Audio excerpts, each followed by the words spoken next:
News every 15 minutes, weather every 10, and sports twice an hour.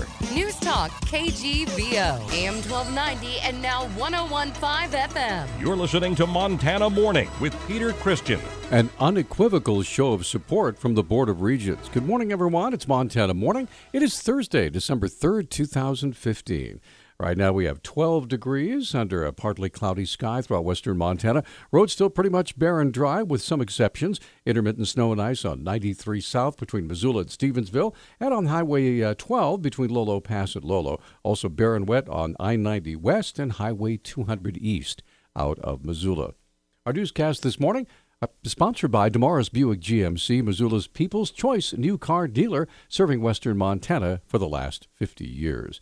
Our top story this morning, the Montana Board of Regents is standing behind President Royce Engstrom and his plan to address reduced enrollment by cutting staff and expenses.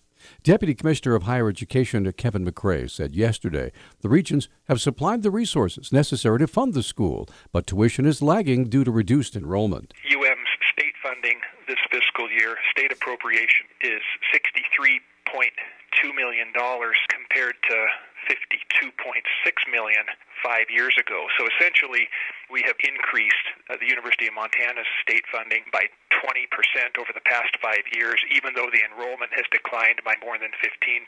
McRae gives an unequivocal statement of support from the Regents to President Engstrom. The university system is not only supporting President Engstrom in moving forward with this plan that he has announced, but we are insisting on follow through with it and progress under it. McRae says he understands the frustration over the enrollment reductions on campus and in the community, but the Board of Regents is standing behind President Engstrom in his efforts to try to deal with the problem. The Interior Department and a Louisiana energy company are asking a federal judge to pause court proceedings in the dispute over a drilling lease near Montana's Glacier Park. Attorneys for the two sides said in a Wednesday court filing they want more time to see if they can resolve the case outside of court. They asked U.S. District Judge Richard Leon to put the case on hold until January 8th. The Interior Department last month said it plans to cancel the 6,200-acre lease. It was granted back in the 80s on land considered sacred to the Blackfeet tribes of the U.S. and Canada. A U.S. Senate committee vote on a bill to finalize a water rights settlement with the Blackfeet American Indian tribe has been postponed yet again, this time until early next year. A spokesman for bill sponsor Senator John Tester of Montana said a vote scheduled yesterday was put off to allow for continued negotiations between the tribe and the Interior Department. The settlement has been in the works for more than 3 decades now. It was approved by the Montana legislature back in 2009. 54-year-old Michael Aspinwall appeared in Missoula Justice Court Tuesday after being extradited from Indiana on child sex charges. Deputy Missoula County Attorney Jennifer Clark says the charges against Aspinwall stemmed from his use of the Internet. Mr. Aspinwall was charged with sexual abuse of children for contacting a juvenile in Missoula and asking her to engage in sexual conduct. He pled not guilty to the charges, and his conditions of release were set, including no contact with any minors, no internet, and to appear at all court appearances. His bail is set at $1,000. He signed a waiver of extradition due to some serious medical issues. His preliminary hearing date is set for December 16th at 4 o'clock. Mr. Aspinwall is facing a minimum of 4 years and up to 100 years in prison and a $10,000 fine. Missoula County Jail roster shows Aspinwall was released on bond at 11 o'clock yesterday morning. Missoula police still trying to find information about a passenger that ran away from the scene of a vehicle crash on Tuesday morning. Missoula Police Public Information Officer Travis Welsh says it's unclear why the passenger ran away instead of simply cooperating with police. The male that ran from the initial stop of the vehicle is described as a white male. He was said to be short in stature, a little heavy set.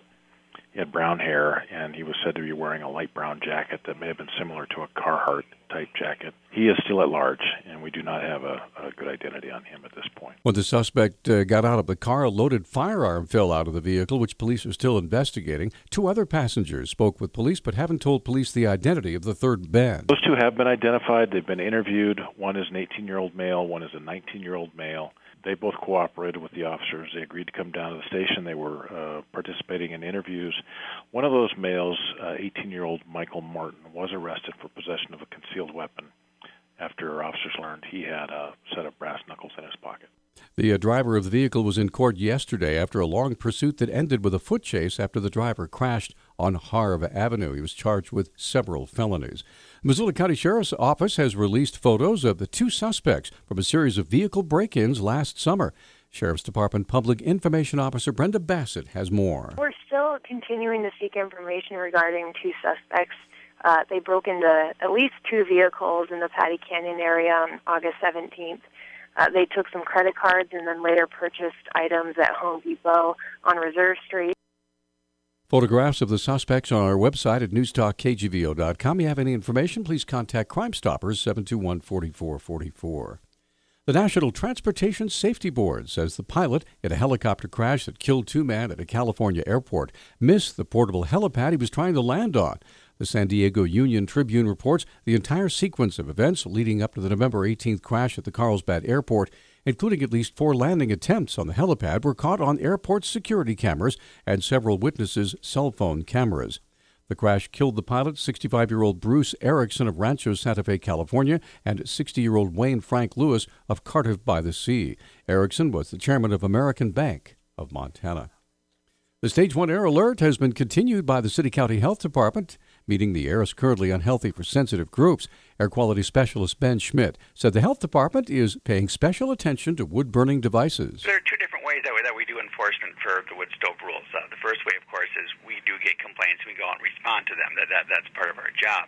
But we also pick streets and neighborhoods at random and just see what we find at those locations. Schmidt said health department workers will be out watching for signs that people are burning wood as the alert continues, and they'll either issue warnings or a fine. First of all, we try to do education and let people know and give them a chance to get in compliance with the rules. And then the first fine after that is $50, and then the rules are very specific. The first violation is $50, the second is $250, the third violation is $500 in a given winter season. Get the latest air pollution updates linked to our website at newstalkkgvo.com. There's a link there to the City-County Health Department Air Quality Hotline. News Talk time now is 6:12. News Talk, KGVO. Missoula's official weather station. Partly sunny skies today with our high temperatures in the upper 20s. A chance of rain and snow this evening with our lows in the upper 20s. Rain and snow likely on Friday with highs close to 40. I'm meteorologist Brooke Foster for KECI 13.